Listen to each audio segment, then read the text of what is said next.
Good afternoon, everyone. This is SCM 707. This is Program and Project Selection. এই last classে আমরা Chapter 3 সম্পর্কে পড়ছিলাম, which is about project selection and portfolio management. So, last ক্লাসে আমরা project সিলেকশনের ক্ষেত্রে কিছু নন numeric অ্যাপ্রোচেসের নিয়ে আলোচনা করেছিলাম. So let's go through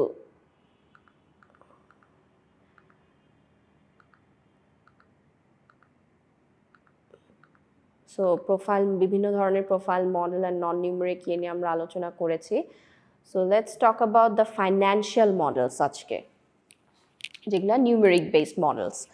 so financial মডেলসের ক্ষেত্রে আমরা যেগুলো নিয়ে পড়বো সেগুলো হচ্ছে the payback period, NPV or net present value, discounted payback period, and internal rate of return or IRR. So financial models গুলোর ক্ষেত্রে একটা জিনিস আমাদেরকে বুঝতে হবে যে this is basically all these models are based on the time value of money. So time value of money বলতে কি বুঝাচ্ছে? Time value of money means যে money earned today is worth more than money earned in the future. হ্যাঁ, for example যে কি বলতে চাচ্ছে যে a $10 in your hand today is worth more than the promise of $10 in the coming 3 years. Even though the payment is guaranteed or success is guaranteed, doesn't matter. So etar reason gula ki? Reason is there are different reasons is that keno it is more worthy for today, because inflation is a reason. Inflation can, affect the future ডলার্সের worth যেটা সেটাকে effect করতে পারে. হ্যাঁ, buying পাওয়ারকে effect করতে পারে, কাস্টমারের বা একটা মানুষের বাইং পাওয়ারকে এফেক্ট করতে পারে. অ্যান্ড দেন অলসো যেই মানিটা আপনার কাছে এখন আছে, you can also have the opportunity to invest it and get more positive can make a very positive investment out of it. হ্যাঁ, সো যখন আপনি এটাকে এখন আপনার হাতে যখন থাকছে না, সো এটার ওয়ার্দিনেসটা তখন ইজ নট দ্যাট ওয়ার্থ. সেই কারণে টাইম ভ্যালু অফ মানিতে বলছে যে the money earn today is worth more than the money earned in the future. So এইটা আমাদেরকে মনে রাখতে হবে in case of time value of money, and most of the numerical models that we're going to talk about is based on this concept. Let's talk about the payback period. This is a very simple method, very basic. Payback period is basically এটা determine করে যে আপনার একটা break even পয়েন্টে যাইতে একটা প্রজেক্টের কত সময় লাগবে, right?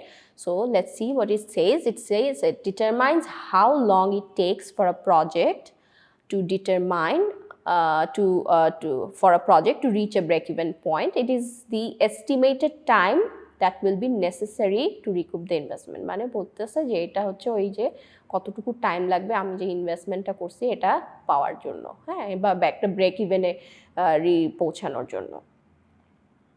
পেব্যাক পিরিয়ডের এখানে একটা সিম্পল দেওয়া হয়েছে.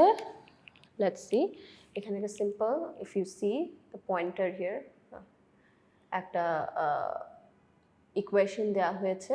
This is a very simple equation in a very simple কেসেসের ক্ষেত্রে. ইনভেস্টমেন্ট যখন আপনার investment divided by annual cash savings, আপনার অ্যানুয়াল ক্যাশ সেভিংস, দিস আর এই ইয়েটা মোর যখন আপনার ইয়েগুলা cash savings, annual cash savings is more fixed, will this formula works better.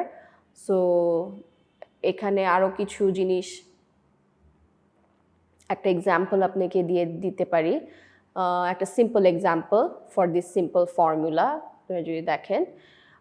আরেকটা জিনিস এখানে কিছু দুইটা পয়েন্ট মনে রাখতে হবে. এখানে যে বলছে cash flow should be discounted, আর মনে রাখতে হবে পেব্যাক পিরিয়ডের ক্ষেত্রে নাম্বারটা যত লোয়ার হবে তার তত ভালো. তার মানে হচ্ছে আপনি তত তাড়াতাড়ি ব্রেক ইভেন পয়েন্টে পৌঁছাইতে পারতেছেন. So means the ফাস্টার payback. এই দুইটা জিনিস আপনারা একটু মনে রাখবেন. আর হলো লেটস সি অ্যান এক্সাম্পল. হ্যাঁ, তাহলে আমরা ব্যাপারটা আরও ভালো বুঝতে পারবো. একটা সিম্পল এক্সাম্পল দেই ফর আ সিম্পল ফর্মুলা. হ্যাঁ, যেমন বলছে যে machine A costs 15,000 and will reduce the operating cost by 5,000 per year. আচ্ছা, আর machine B cost 12,000 and will reduce the operating cost by 3,000 per year. So আমরা যদি এখন এটাকে এই ফর্মুলাতে বসাই, this formula, the payback period, so the investment is said 15,000. So 15,000 divided by কি annual cash savings. এখানে annual cash savings is fixed, which is 5,000 per year. So এটাকে দিয়ে যদি আমি ডিভাইড করি, let's see, we'll say it takes, the payback period is 3 years. Now in case of machine B, এখানে বলতেছে কি আমার investment is 12,000 and the operating cost per year, the annual cash savings কি হচ্ছে $3,500. সো মেশিন বি এর payback period কি হচ্ছে এই $12,000 ডিভাইডেড বাই 3,500, 3.42 ইয়ার্স। সো আমরা একটা জিনিস এখানে কি বলছি যে আমার নাম্বার পেব্যাক পিরিয়ডের ক্ষেত্রে যত লো হবে তত ভালো, মানে আমি তত তাড়াতাড়ি ব্রেক ইভেন পয়েন্টে পৌঁছাতে পারছি বা তত তাড়াতাড়ি আমার ইনভেস্টমেন্টের পেব্যাকটা পাচ্ছি। সো এখানে যেহেতু এটার নাম্বার লো এটার থেকে, তার মানে মেশিন এ ইজ বেটার। আচ্ছা, এখন আরেকটা জিনিস মনে রাখতে হবে যে এই যে ক্যাশ সেভিংস বা এই অ্যানুয়াল ক্যাশ সেভিংস যেটা বা ইনফ্লোজ যেটাই হোক, এখানের এটার ক্ষেত্রে ফিক্স ছিল, এটা রিয়েল লাইফে এরকম নাও হইতে পারে। সো এই ধরনের ক্ষেত্রে আমরা কি করতে পারি, এখানে একটা এক্সাম্পল দিয়েছি আমরা যে আমার project A and project B দুইটা, আমি ইয়ার 0 মানে যেই সময় আমি ইনভেস্টমেন্ট করেছি সেটাকে ইয়ার 0 ধরা হচ্ছে, সেখানকে বলা হচ্ছে আমি $5,00,000 ইনভেস্ট করেছিলাম প্রজেক্ট এতে। এইখানে আমার ইয়ার 0-র পরে 1 বছর পার হওয়ার পরে রেভিনিউ আসছে প্রথম বছরে 50, দ্বিতীয় বছরে 1,50,000, তৃতীয় বছরে 3,50,000, এরকম করে দেখেন। এখানে কিন্তু কোনোটা ফিক্স না, ওই আগের উদাহরণের মতো একটু ডিফারেন্ট, রাইট? এই যে পয়েন্টার দিয়ে দেখেন, এই যে একটু ডিফারেন্ট। হ্যাঁ, আবার প্রজেক্ট বির ক্ষেত্রেও দেখেন ইয়ার 0 ওখানে $5,00,000 দিয়েছে এবং এখানেও আরেকটা ইনফ্লোগুলা যদি এই রেভিনিউগুলা যদি দেখেন, this are not fixed, different. So এই ক্ষেত্রে আমরা কি করব? এই ক্ষেত্রে যেটা করব, ওই যে আমরা একটা বলেছিলাম যে আমাদের এই যে একটা এই ধরনের ক্ষেত্রে যখন আমার ফ্লোটা ইজ নট ফিক্সড, তখন আমরা কি করব, আমরা একটা চার্টের মাধ্যমে এটাকে সলভ করার চেষ্টা করব। যেমন কি করছে এখানে, এই যে প্রজেক্ট এর ক্ষেত্রে যেমন কি করলাম সেটা আমরা একটু দেখাই। ইয়ারটাকে ভাগ করলাম এই যে 0 to 5, 5 বছরের যে প্রজেক্টটা। ক্যাশ ফ্লো আমরা এখন দেখি, আমরা ইয়ার 0 মানে যেই সময় আমরা ইনভেস্ট করেছি সেটা ছিল আমাদের $5,00,000। সো ইয়ার 1-এ গিয়ে আমাদের ইনফ্লো হয়েছিল কত? 50। সো এটাকে আমরা এখানে বসালাম। এখন আমাকে একটা জিনিস যেটা করতে হবে, এটার একটা কিউমুলেটিভ ক্যাশ ফ্লোটা কি সেটা আমাকে জানতে হবে। সো যখন আমরা এই যে ব্র্যাকেটে 5,00,000 দেই, তার মানে this is actually minus figure investment. হ্যাঁ, সো আমরা যখন ক্যালকুলেটরে করব বা ইয়েতে করব, উইল টাইপ ইট অ্যাজ -5,00,000। তার সাথে আপনারা যদি সায়েন্টিফিক ক্যালকুলেটর করেন, -5,00,000-এর সাথে যোগ করেন 50,000, তাহলে this will come as 4,50,000। This is still minus ফিগারে আছে, কিন্তু এই জন্য আমরা এই যে ব্র্যাকেটটাকে ইউজ করে থাকি। এরকম করে প্রত্যেকটা ওই মাইনাস ফিগারের সাথে এরকম করে অ্যাড করতে থাকেন, এটাকেই আমরা এভাবে করে আমরা কিউমুলেটিভ ক্যাশ ফ্লোটাকে পাচ্ছি। সো এটা যখন হচ্ছে দেখেন, আমরা 3rd ইয়ারে গিয়ে পজিটিভ রেজাল্ট পাওয়া শুরু করেছি, রাইট? সো এখন এটার যে ফর্মুলা, এটার ক্ষেত্রে আমরা কিভাবে পেব্যাক পিরিয়ডটাকে বের করেছি, এটার যে ফর্মুলাটা হচ্ছে সেটা হচ্ছে এই যে 3rd ইয়ারে যে আমরা পজিটিভ এটাকে পেয়েছি, এই কত 50,000, রাইট? 50,000 ডিভাইডেড বাই ওই ইয়ারের ইনভেস্টমেন্ট ক্যাশ ইনফ্লো কত ছিল? 3,50,000, রাইট? এটা, so 3 minus this divided this is 2.87 years. This is the formula in case of payback period when the inflow is not fixed. এরকম প্রজেক্ট বি এর ক্ষেত্রেও কি করতে হবে সেটাও আমরা এখানে দেখতে পারি, রাইট? সেম ওয়েতে ক্যাশ ফ্লোটার কিউমুলেটিভ ফ্লোটা বের করে আমরা দেখি যে আমরা ইয়ার 5-এ গিয়ে পজিটিভ রিটার্ন পাওয়া শুরু করেছি। সো এটার ক্ষেত্রেও আমাদের পেব্যাক পিরিয়ড আসছে কত, 4.028 ইয়ার্স। সো প্রজেক্ট এতে ইজ টেকিং লেস টাইম, মানে সবচেয়ে কম সময় লাগতেছে। তাহলে আমরা বলবো project A is better, right? So usually দেখা যাবে যে আমি আপনাদেরকে যদি কোনো অ্যাসাইনমেন্ট বা কুইজ বা কখনো কিছু দিই, usually I give you a very simple simple problem to solve, like something like this. We'll try to do that. So, but just to know how to do it, এটা একটু জেনে রাখা আর কি, হ্যাঁ। Let's talk about NPV. NPV is a very important financial tool এবং এটা অনেক use করা হয় widely. হ্যাঁ, NPV-টা যেটা করে it projects the একটা ফার্মের ভ্যালু, স্টক ভ্যালু চেঞ্জেস কি হবে একটা যদি প্রজেক্ট আমি নিয়ে থাকি, এইটাকে প্রজেক্ট করতে পারে এনপিভি, এটাকে ডিটারমাইন করতে পারে এনপিভি। আপনার এনপিভি যত হায়ার হবে ততই বেটার, যত পজিটিভ অ্যান্ড হায়ার হবে ততই বেটার, হ্যাঁ। সো এখানে একটা এনপিভির একটা ফর্মুলা আমরা এখানে দেখতে পাচ্ছি। NPV is equal to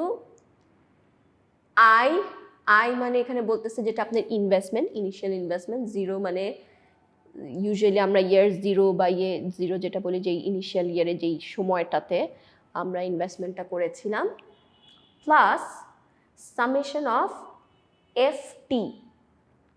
FT বলতে এখানে বোঝাচ্ছে the net cash flow for period T divided by initial cash inflation rate, এখানে 1 প্লাস আর এগুলা প্লাস আর এখানে বোঝাচ্ছে হচ্ছে আপনার required rate of return plus PT is the inflation rate, ওই একটা নির্দিষ্ট সময় এক পিরিয়ড টি, এগুলাকে to the power T means time. আচ্ছা, এখানে এই জিনিসটা করার আগে আরও দুইটা জিনিস আমাদেরকে একটু মাথায় রাখতে হবে, that is what is net flows. Net flows হচ্ছে the difference between inflow and outflow, and what is discount factor. Discount factor হচ্ছে the reciprocal of the discount rate. আমার যে ডিসকাউন্ট রেটটা আছে which is 1 plus r plus pt, ঠিক আছে, এটার reciprocal মানে হচ্ছে উল্টা, সেজন্য ওইটা 1 বাই শুধু 1 plus r plus p to the power t is একটা, ওটার উল্টা reciprocal means is 1 by 1 plus r plus p to the power t, এটাই হচ্ছে ডিসকাউন্ট ফ্যাক্টর বলা হয়। আচ্ছা, একটা এক্সাম্পল দেখি আগে আমরা। এখানে বলছে assume that you are considering whether to invest or not in a project that will cost $1,00,000, okay, in initial investment. Your company requires, আমার কোম্পানির রিকোয়ার্ড রেট অফ রিটার্ন বলছে 10%, অ্যান্ড তোমার ইনফ্লেশন রেট এখানে বলে দিয়েছে ইজ রিলেটিভলি কনস্ট্যান্ট অ্যাট 4%। আচ্ছা, এখানে আর P দেয়া হয়ে গেছে, ইনিশিয়াল ইনভেস্টমেন্ট 1,00,000 দেয়া হয়ে গেছে। You anticipated useful life of 4 years, আচ্ছা টি কত, 4 বছর সেটাও বলে দিয়েছে। And have projected future cash flow, আচ্ছা একটা প্রজেক্টেড ফিউচার ক্যাশ ফ্লো দিয়ে দিছে। এখন ক্যাশ ফ্লোটা বিভিন্ন ইয়ারে বিভিন্ন রকম, ইয়ার 1-এ 20, তারপরে 50, তারপর 50, তারপর ইয়ার 4-এ গিয়ে 25। সো এখানে what we have is we have this information, we have this all are given, the t is given, হ্যাঁ। So the net cash flow যেটা, এই নেট ক্যাশ ফ্লোর এটা আমাকে এখন বের করতে হবে। Let's see how we did it. হ্যাঁ, যেহেতু NPV is based on time value of money, we have to use the discounted cash flow also. So এই ক্ষেত্রে দেখেন ইয়ার 0 দিয়ে শুরু হচ্ছে, ইয়ার 0-তে হচ্ছে আমার ইনিশিয়াল ইনভেস্টমেন্ট যেটা, inflow and outflow and net flow আমি বের করব। নেট ফ্লো কি? ইনফ্লো মাইনাস আউটফ্লো, যেটা আমরা করেছিলাম যে difference between, sorry,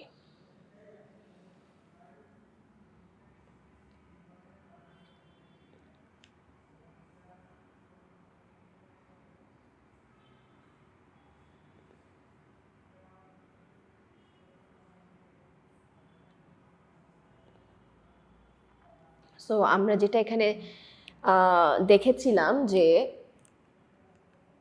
net flow is the difference between inflows and outflows. তো ওটা এখন আমরা এখানে আগে করব। এখানে দেখেন যে আউটফ্লোটা ইয়ার জিরোতে ছিল 1 lakh, right? So net flow will be -1, right? কারণ এই সময় কোনো ইনফ্লো ছিল না। So this is what we say represent in bracket. হ্যাঁ, এরপরে ইয়ার ওয়ানে ছিল যেগুলো দেওয়া ছিল যে 20, 50, 50, এগুলোকে আমরা বসাইলাম। এরপরে ডিফারেন্সগুলোকে আমরা বের করি। হ্যাঁ, দুইটার মধ্যে এটাকে বের করি। এই বছরে কোনো আউটফ্লো হয় নাই, রাইট? সো এগুলা যেরকম ছিল ওরকমই দেয়া হয়েছে, রাইট? সো এখন এটার সাথে যদি আমি ডিসকাউন্ট ফ্যাক্টর, মানে আমার ডিসকাউন্টেড ক্যাশ ফ্লো ইউজটাকে আমি যদি ইউজ করি, হ্যাঁ, সো এই ক্ষেত্রে আমার যেই রেটটা দেওয়া আছে ওই রেটের সাথে ডিসকাউন্টেড রেটটাকে আমি বের করে এখানে ডিসকাউন্ট ফ্যাক্টরগুলোকে আমি বসায় দিছি। এরপরে আমি এনপিভি ফর্মুলাটাকে ইউজ করব। এনপিভি ফর্মুলাটাতে এটাকে যদি আমি ইনটু করি তাহলে দেখেন যে ফর্মুলা অনুযায়ী যদি আমি বসাই, ইনটু করি, সব কিছুই বসানো হয়ে গেছে, জাস্ট ইনটু করলে এই ফিগারগুলা চলে আসবে। তারপর যখন এগুলাকে আমি সামেশন করলাম এই জিনিসটা আসছে। সো দিস মিনস যে এই এনপিভি ইজ পজিটিভ এখানে দেখাচ্ছে। So this is a good investment, right? So এরকম করে we can go through this whole discounted factor. Since ami jehetu it's not a finance class or something, I'm not going through in more detail about the whole discounting factor and everything. If you go through your book, which is the Project Management 4th edition by Pinto, I hope you bought it. So okhane jodi apnara jaan and if you see the examples given in there in the book, you'll have a very good idea about how they have achieved it. যেমন এখানে যে discount ফ্যাক্টরের কথাটা বলা হয়েছে, এই discount ফ্যাক্টরটা actually কিভাবে calculate করে আসছে, হ্যাঁ, এটা আমরা এখানে দেখতে পারি। যেমন এখানে উদাহরণ দেওয়া আছে, ফর এক্সাম্পল ইয়ার থ্রিতে যে এই 0.67 এটা অ্যাকচুয়ালি কীভাবে আসছে, ওই যে আমরা একটা ফর্মুলা দিয়েছিলাম না, 1/1 + r + p, R and P এখানে এক্সাম্পলে দেয়াই আছে, and to the power T, সেটা হচ্ছে ইয়ার 3 এটার ক্ষেত্রে যখন আমরা বসাচ্ছি তখন এই ডিসকাউন্ট ফ্যাক্টরটা আমাদের চলে আসছে। So if you go through the page number 92 and 93 in the recommended book, you will see this example and you will understand very clearly এই জিনিসটা কিভাবে আসছে। অ্যান্ড এখানে খুব সুন্দরভাবে ইলাবোরেট করা হয়েছে কিভাবে সব কিছু বসানোর পরে এগুলোকে ইনটু করে এই ফিগারগুলো আসছে। হ্যাঁ, ইউ উইল আন্ডারস্ট্যান্ড ইট। এবং এখান থেকে দেখতে পাচ্ছি যে এনপিভি পজিটিভ আসছে, and this is a good project. আচ্ছা, let's come to the next model, which is the discounted payback period. আচ্ছা, discounted payback period is actually payback পিরিয়ডেরই আরেকটা মডিফাইড ভার্সন। এইখানে পেব্যাক পিরিয়ডে যেমন ডিসকাউন্ট ফ্যাক্টর আনা হয় না, এখানে যেমন টাইম ভ্যালু অফ মানিটাকে অ্যাকাউন্ট করা হয়েছে।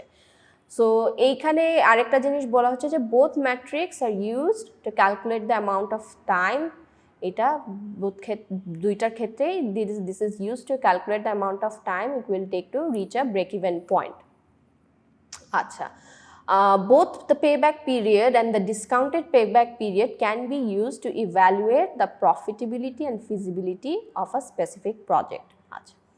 যেহেতু আমরা এটার থ্রুতে জানতে পারতেছি আমার ইনভেস্টমেন্টে আমি কতদিনে পে ব্যাক পাচ্ছি, কি হচ্ছে, কতদিনে ব্রেক ইভেন্টে যাচ্ছে। সো একটা ফিজিবিলিটি টেস্ট বা প্রফিটেবিলিটি টেস্ট আমরা এই মডেলের থ্রুতে করতে পারি। আচ্ছা, একটা এক্সাম্পল এখানে দেয়া হয়েছে। This example is suppose we require a 12.5% return on new investment and we have a project opportunity that will cost an initial investment of 30,000. আচ্ছা, আমার ইনভেস্টমেন্ট $30,000, পার ইয়ার রিটার্ন 10,000, আর আমার রিকোয়ার্ড রেট হচ্ছে 12.5%। আচ্ছা, যদি আমি সিম্পল পেব্যাক পিরিয়ডের মাধ্যমে করি তাহলে এটার ফর্মুলাটা কি হইতো? নর্মাল যেই ইনভেস্টমেন্ট ডিভাইডেড বাই আমার অ্যানুয়াল ক্যাশ সেভিংস যেটা পার ইয়ারে 10,000 যদি করে 3 বছর আসলো, ওইটা হচ্ছে আমার নর্মাল পেব্যাক পিরিয়ডের থ্রুতে আসলে, যে এখানে যেমন আমরা বলে দিচ্ছি। হাউএভার আমি যদি এখন এই যে ডিসকাউন্টেড করে নেই আমার ক্যাশ ফ্লোটাকে, মানে টাইম ভ্যালুকে, যেহেতু আমি ডিসকাউন্টেড পেব্যাক পিরিয়ড করতেছি, এই টাইম ভ্যালুটাকে আমি ইম্পর্টেন্স দিচ্ছি, ডিসকাউন্টেড করে দিচ্ছি, তখন একটু রেজাল্ট একটু ডিফারেন্ট আসবে। হ্যাঁ, সো এই ক্ষেত্রে কি করতেছি আমরা, এই যে ক্যাশ ফ্লোগুলোকে যখন ডিসকাউন্টেড রেটে নিচ্ছি এবং তারপরে এগুলোকে আমি যখন অ্যাড করি সব, হ্যাঁ, তখন অ্যাকচুয়ালি টেক্স 3 ইয়ার্সের জায়গায় 4 years for the payback from that project. এটার একটা, আচ্ছা, ডিসকাউন্টেড ক্যাশ ফ্লোর একটা ফর্মুলা আছে, কিভাবে আমি ওই ক্যাশ ফ্লোটা আমার আসছে সেই ফর্মুলাটা এখানে আমি দিয়ে দিয়েছি। Cash flow divided by 1+r which is our required rate of return 12.5% to the power t, কোন বছর, ওই সময়টা, just to understand how we came to this figure. এই ফিগারগুলো আমাদের কেমনে করে আসছে সেটা হচ্ছে এই ফর্মুলার মাধ্যমে। হ্যাঁ, এই ফর্মুলার মাধ্যমে যখন আমি বসাচ্ছি তখন আমার এই ফিগারগুলো চলে আসছে। হ্যাঁ, তাহলে আমরা বুঝতে পারবো যে প্রজেক্টের ক্যাশ ফ্লোটা কেমনে আসছে। হ্যাঁ, আনডিসকাউন্টেড হলে তো 10,000 10,000 10,000 সিম্পল প্রত্যেক ইয়ারে সেম, ওটার ক্ষেত্রে তো যে 3 বছর আমরা বেরি করতাম যেটা নর্মাল পে ব্যাক পিরিয়ড। ডিসকাউন্টেডের ক্ষেত্রে এইভাবে করে আমার ক্যাশ ফ্লোগুলো আনতে হবে এবং এগুলাকে আমি যখন যোগ করব, যোগ করার পরে আমি যে এসে দেখব যে আমার যেই ইনভেস্টমেন্টটা আসছে সেই ইনভেস্টমেন্টে পজিটিভ রেজাল্ট আসা শুরু করবে অ্যাকচুয়ালি ইয়ার 4-এ। So my break-even point is actually at the payback period will be actually 4 years rather than 3 years.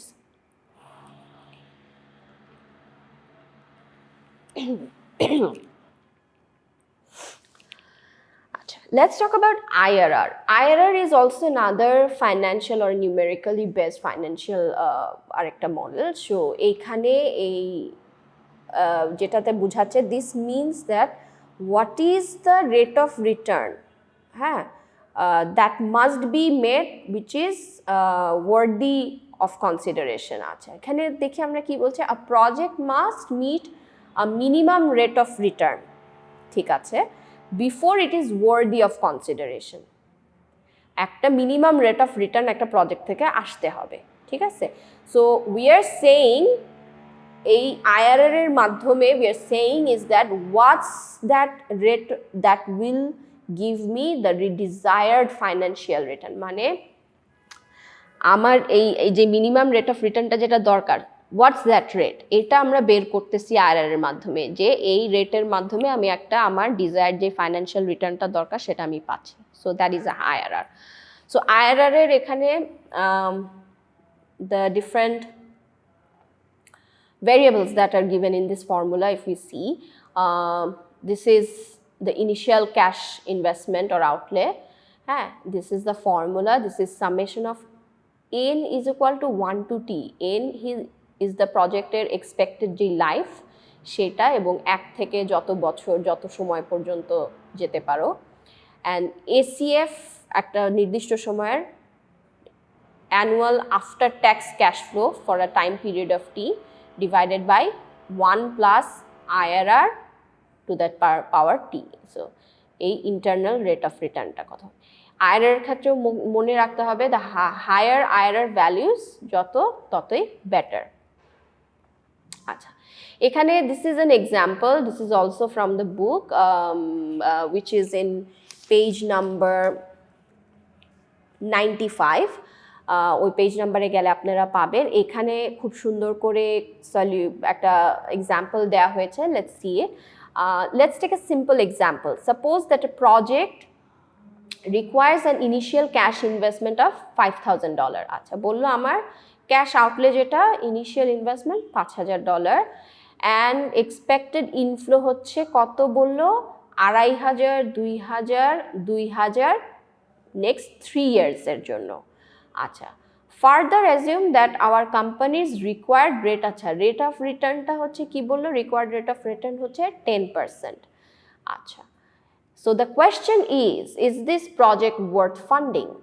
আচ্ছা, সলিউশনে এখানে কি বলতেছে যে আমরা ধরেন এখানে একটা কিছু কত রেট দরকার, এটার জন্য আমরা হয়তো বা কিছু আরবিট্রারি রেট আমি ধরে নিলাম, যে এত পার্সেন্ট আমি ধরে নিলাম, 15%, 12% এরকম আরবিট্রারি রেট ধরলাম, ধরেন দুইটা ধরলাম, 12% অ্যান্ড 50%। আচ্ছা, সো এই দুইটাকে দিয়ে আমরা কি করব, এর নেট প্রেজেন্ট ভ্যালুটা, ক্যাশ ইনফ্লোর যে নেট প্রেজেন্ট ভ্যালুটা সেটা আমরা আগে বের করব এই দুইটা রেটে। আচ্ছা, করি 12%, let's see step 1, try the 12%।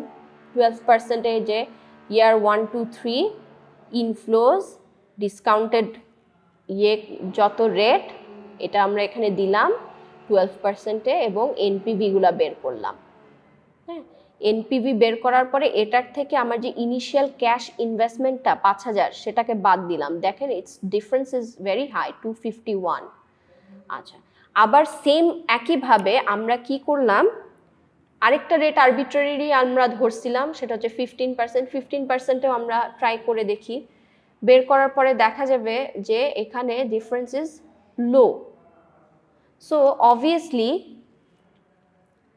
project 15% is a better choice, 15% is the better choice এখানে। সো এই যে এখানে যে স্টেপসগুলো দেয়া হয়েছে, এইখানে এই এক্সাম্পলটাকে ইউজ করে আপনারা যদি if you go through this example in your book, you'll get a very clarified answer. হ্যাঁ, যেহেতু 12% is giving the present value is very too high, so we are going to try next. We tried the 15% rate, একটা higher discount rate আমরা গিয়েছি, and we saw that the 15% rate is better, so that is a better that we will say that that one is our IRR. So usually আমরা IRR এর just basic আপনাদের এটা বুঝলেই হবে। We will, যেহেতু এটা it's not a finance course, so we are not going to talk about it in depth. এখান থেকে যদি আপনাদের কোনো, আই ডোন্ট থিঙ্ক কুইজেসে খুব বেশি কঠিন কোনো কিছু দেওয়া থাকবে। So this will be pretty basic, and if you have any further question about it, maybe will can discuss more about it in depth in Excel sheets on or other examples in the next class. Maybe we'll try a few more problem solvings in the next class for these methods also. আরো কিছু problem solving করে হয়তো বা আমরা এই জিনিসগুলোকে আরো clear করতে পারি, কিছু এক্সেল শিটে কাজ করে বা কিছু অ্যাসাইনমেন্টের থ্রুতে আমরা এই জিনিসগুলোকে, কনসেপ্টগুলোকে আর একটু ক্লারিফাই করতে পারি। সো এটা আমরা নেক্সট ক্লাসে এটা নিয়ে আর একটু আলোচনা করব। Okay, let's come to project portfolio management. Okay, so আমাদের প্রজেক্ট সিলেকশনের তো এগুলো দেখলাম, এখন আসলে পোর্টফোলিও ম্যানেজমেন্ট আমরা কিভাবে করে থাকি। হ্যাঁ, তো প্রজেক্ট পোর্টফোলিও ম্যানেজমেন্টকে কি বলছে, the systematic process of selecting, supporting and managing the firms collection of projects. So portfolio is actually basically a collection of different projects. এইগুলার যখন আমি একটা সিস্টেম্যাটিক প্রসেসে সিলেকশন করি এবং সাপোর্ট করতেছি, ম্যানেজ করতেছি, that is actually the project portfolio management. কিছু portfolio management objectives and initiatives require, কী কী জিনিস রিকোয়ার করতেছে, decision making, prioritization, review, realignment, reprioritization. আচ্ছা, পোর্টফোলিও ম্যানেজমেন্টের ক্ষেত্রে যেই জিনিসগুলো is important or required, the objectives আর ডিসিশন মেকিং ইজ, আপনাকে ডিসাইড করতে হবে which projects to select to include in your portfolio. You can't just ও আচ্ছা একটা অপরচুনিটি দেখলাম, এটা একটা ভালো ইয়ে হতে পারে, সিলেক্ট করলাম। No, that can not be it. Your selection of portfolio ও project has to be in alignment with your corporate strategy or your mission. হ্যাঁ, এগুলোর সাথে লাইনড হইতে হবে। অ্যান্ড অফকোর্স বিভিন্ন সিলেকশন মডেলের থ্রুতে যাইতে হবে, whether it is a good investment or not. হ্যাঁ, এগুলোর মাধ্যমে ওইভাবে করে you have to decide, because you know that আপনার, if you say yes to one project, now you're saying to no to many other projects, right? You can't just say yes to everything. So ওইভাবে আপনি যখন decision নিচ্ছেন ওইভাবে করে আপনাকে চিন্তা ভাবনা করে নিতে হবে। প্রায়োরিটাইজেশনে কি বলতেছে যে আপনার কোম্পানির প্রজেক্ট সিলেকশনের ক্ষেত্রে প্রায়োরিটিজ থাকতে পারে, কস্ট হইতে পারে, মার্কেট শেয়ার হইতে পারে, আপনার স্ট্র্যাটেজি হইতে পারে, স্ট্র্যাটেজিক ফিট কিনা আপনার যে প্রজেক্টটা সিলেক্ট করছেন সেগুলা হইতে পারে। সো অল দিজ থিংস যেগুলো আপনার জন্য ক্রাইটেরিয়াস আর important, you have to prioritize in selecting your project in a portfolio, right? So as I said, you can't just say yes to everything. If you say yes to one project, means you're saying no to many other opportunities as well, because একটা project যখন আপনি select করতেছেন, it's not just like oh আচ্ছা select করলাম, but you have to actually appoint different resources to that specific project. So আপনি যখন একটা প্রজেক্টে স্পেসিফিক একটা প্রজেক্টে যখন রিসোর্সেস অ্যাপয়েন্ট করতেছেন, তখন ওই রিসোর্সেসগুলোকে কিন্তু আপনি আরও অনেক জায়গায় অ্যাপয়েন্ট করতে পারতেছেন না, because you know that a company does not have unlimited resources. So ওই রিসোর্সেসগুলোকে আমার খুব স্ট্র্যাটেজিক্যালি মেনটেন করতে হবে। এবং এই কারণেই একটা কোম্পানির যখন একটা পোর্টফোলিও ক্রিয়েট করে বিভিন্ন প্রজেক্টের, ধরেন ওখানে 20টা প্রজেক্ট আছে বা 30টা প্রজেক্ট আছে, হ্যাঁ, so they have to be very very selective and very careful about what they say yes to and how they are managing those resources in those projects, right? আচ্ছা, নেক্সট আসেন review বলতে কি বোঝাচ্ছে, যে এই যে আমি যেই প্রজেক্টগুলো সিলেক্ট করেছিলাম এই প্রজেক্টগুলার পারফরমেন্স রিভিউ এখন দেখতে হবে, রাইট? পারফরমেন্স রিভিউ দেখতে হবে যে আমার রিকোয়ারমেন্টসের সাথে, ক্রাইটেরিয়ার সাথে is this aligning with or this is going with. And then comes realignment বলতে যে বুঝাচ্ছি যে আমরা শুধু এই পোর্টফোলিও ম্যানেজমেন্ট করে ছেড়ে দিব না, আমরা কিছুদিন পর আবারও এরকম করে কোম্পানির পোর্টফোলিওগুলোকে আমরা রিভিউ করব, এবং যদি রিভিউ করার পর দেখা যায় যে বা নতুন কোনো প্রজেক্ট ঢুকানো হয়েছে, নতুন কোনো আরেকটা প্রজেক্ট নেওয়া হয়েছে, এটার কারণে আবার আমাদেরকে পোর্টফোলিওগুলোকে রিভিউ করতে হবে টু সি যে সব কিছু অ্যালাইনড আছে কিনা with our strategy, or do we have to realign everything. আচ্ছা, রিপ্রায়োরিটাইজেশন অফ আ সার্ম প্রজেক্ট, এইটা কখন হয়? রিপ্রায়োরিটাইজেশন তখনই হয় যখন একটা ফার্ম কমপ্লিটলি তার মিশন স্টেটমেন্ট চেঞ্জ করে ফেলো, তার স্ট্র্যাটেজি চেঞ্জ করে ফেলো, তার অবজেক্টিভ আর গোল চেঞ্জ করে ফেললো, তখন তাকে আবার নতুন করে রিপ্রায়োরিটাইজেশন করতে হয়। Okay, so the keys to a successful project portfolio management. আচ্ছা, একটা সাকসেসফুল ম্যানেজমেন্ট অফ পোর্টফোলিও হইতে হলে কি হইতে হবে? You have to have flexible structure and a freedom of communication. Okay, this is very important. The information communication is very fluid, এবং knowledge transfer is fluid and the structure is fluid. মানে আপনার যখন কোনো রিঅ্যালাইনমেন্ট করতে হচ্ছে রিভিউয়ের পরে, so that is more easier. Low cost environment scanning. Okay, low cost environment scanning বলতে বুঝেছে যে আমরা যেটা বলছি যে আমরা একটা পোর্টফোলিওতে we have different kinds of projects, হ্যাঁ, so we have this saying in finance that we can not put all our eggs in one basket. So low cost environment scanning বলতে যে লো কস্ট অপরচুনিটিসগুলো আছে এরকম করে your spreading eggs in different sectors, different projects, and see which ones are working or not, which ones are profitable for you, or which can give you more future business opportunity.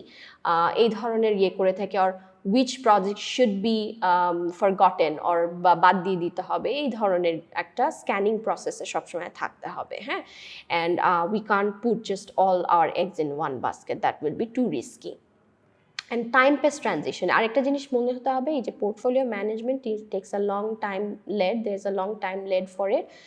এই time লেডটা না থাকলে অনেক সময় portfolio management ঠিকমতো হয় না, এবং এই একটা সুন্দর একটা ভালো টাইমের ভিতর একটা সময় নিয়ে জিনিসটাকে ম্যানেজ করতে হয়, because you can't just see the result of a project in one day, হ্যাঁ, so this a lot of projection required, lot of estimation is required, so এই ফেজেসগুলোর থ্রুতে যেতে হয় এবং দেন আবার রিভিউ করতে হয়, দেখতে হয় যে কোন প্রজেক্টটাকে আমি রাখবো, কোন প্রজেক্টটাকে রাখবো না। So there's a long time lead, specially আমরা ফার্মাসিউটিক্যালস কোম্পানির ক্ষেত্রে দেখে থাকি যে that time lead is very long, because তাদেরকে বিভিন্ন প্রসেসের বা স্টেজের থ্রুতে যেতে হয়। ক্লিনিক্যাল ট্রায়ালস বলেন, অনেক কিছু আছে যে after clinical trials it may not be successful, হ্যাঁ।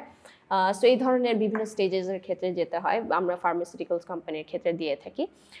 এখানে একটা ম্যাট্রিক্স আমরা দেখতে পাচ্ছি। সো এই ম্যাট্রিক্সের ক্ষেত্রে আমাদের কিছু ডাইমেনশন যদি আমরা দেখি, হ্যাঁ, এখানে হচ্ছে যে commercial potential, maintains competitiveness, gain strategic advantages, হ্যাঁ, এখানে success is low and high, and এখানে দেখেন টেকনিক্যাল ফিজিবিলিটির ক্ষেত্রে হাই অ্যান্ড লো, হ্যাঁ, দেয়া আছে। সো আমরা এখানে যদি একটু আলোচনা করি 4 ধরনের প্রজেক্টের ক্ষেত্রে পোর্টফোলিও ম্যাট্রিক্সে আমরা দেখতে পারি the bread and butter, pearls, oysters and white elephants. The bread and butter projects are those যেগুলোকে আমরা ইনিশিয়ালি ইনভেস্ট করেছিলাম, and these are in a stage যেখানে আপনার these are based on known technology, হ্যাঁ, এবং এটা এখন এমন একটা স্টেজে আছে যে it's not actually very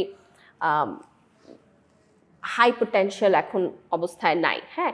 whereas the pearls are based on known technology but have high potential, these projects. Oysters are basically revolutionary technology create করতে পারে মার্কেটে, আননোন টেকনোলজির উপর হইলেও নতুন রেভলিউশনারি ক্রিয়েট করতে পারে এই ধরনের প্রজেক্টসগুলো এখানে, and there is a possibility of success in the market. And next comes the white elephants. The white elephants are basically হচ্ছে যেই সব লো কস্ট প্রজেক্টস আমরা কিছু স্টার্ট করছিলাম ব্রেড অ্যান্ড বাটারে, ওইগুলাই টার্নড ইনটু হোয়াইট এলিফ্যান্টস, মানে এখন আর কোনো বেনিফিটস এটা থেকে আমরা পাচ্ছি না। This projects are actually not helpful for our companies, হ্যাঁ। সো এই ধরনের ক্ষেত্রে management has to take decision whether they would be rejecting the white elephants or whether they would continue. Sometimes এরকম হয় যে অনেক সময় আচ্ছা যেহেতু ইনভেস্ট করেই ফেলছি থাক এটাকে চালাইতেই থাকি, এরকম অনেকের পার্সপেক্টিভ থাকে অনেক কোম্পানির। So this are the decisions the management has to take very carefully whether to keep a project in their portfolio or not, হ্যাঁ। Okay, so problems in implementing the portfolio management. আচ্ছা কী কী problems আমাদের create হয়? Problems are like the conservative technical community, number 1। এখানে কি বলতেছে, usually দেখা যায় যে পোর্টফোলিও ম্যানেজমেন্টের ক্ষেত্রে টেকনিক্যাল যে টিম থাকে তারা ইউজুয়ালি অনেক বেশি বাধা দেয়। আচ্ছা না, এটা আমাদের টেকনিক্যাল স্কিলস নাই, এটার বাজেটে হবে না, এটার বিভিন্ন ধরনের সমস্যা, এই বিভিন্ন ধরনের প্রবলেমস ক্রিয়েট অ্যান্ড করে করে টেকনিক্যাল কনজারভেটিভ টেকনিক্যাল কমিউনিটিসগুলো এই একটা ইফেক্টিভ পোর্টফোলিও ম্যানেজমেন্ট ইমপ্লিমেন্টেশনে কিছু প্রবলেম ক্রিয়েট করতে পারে। Out of sync projects and portfolios, out of sync projects and portfolio আর ওই যে ফোকাস হারায় ফেলছে যেসব projects is very unfocused, not aligned with our strategies or objectives or goals, হ্যাঁ। So এই ধরনের projects and portfolio people that has lost their focus, so এই ধরনের portfolios can be problematic. The uncompromising projects, so যে ধরনের projects গুলো is actually not giving us any benefit at all, like the white elephants, হ্যাঁ। এই ধরনের projects কি whether we should be keeping it in our portfolio. And the scarce resources, we have said it before and I'm saying it again, the resources are very limited. So একটা company যেমন একসাথে 1000টা project চাইলেই select করতে হবে না, তাদেরকে ওইভাবে করে চিন্তা ভাবনা করেই প্রজেক্ট আর অপরচুনিটি সিলেক্ট করতে হবে, and at the same time সিলেকশনের পরেও চিন্তা করতে হবে আমি আমার রিসোর্সেসগুলোকে সবচেয়ে বেস্ট ওয়ে অফ পসিবলে কীভাবে অ্যাসাইন করতে পারি to different projects. It can be your financial resources, it can be your human resources, anything. So a scarcity of resources, this is a very important problem, এবং এই প্রবলেমটাকে মাথায় রেখে সবসময় back of your mind, keep it in your mind, like this is the resources are scarce, so we have to be very careful when we are selecting a project and how we are going to assign those resources to our specific projects, because as we said, we cannot say yes to everything. Once we say yes to one project means we are saying no to a different other opportunities or projects. So we are refusing a specific resource to many other projects. So that's why it's very important to keep in mind about the resource problem, and they can also create problems in implementing a effective portfolio management.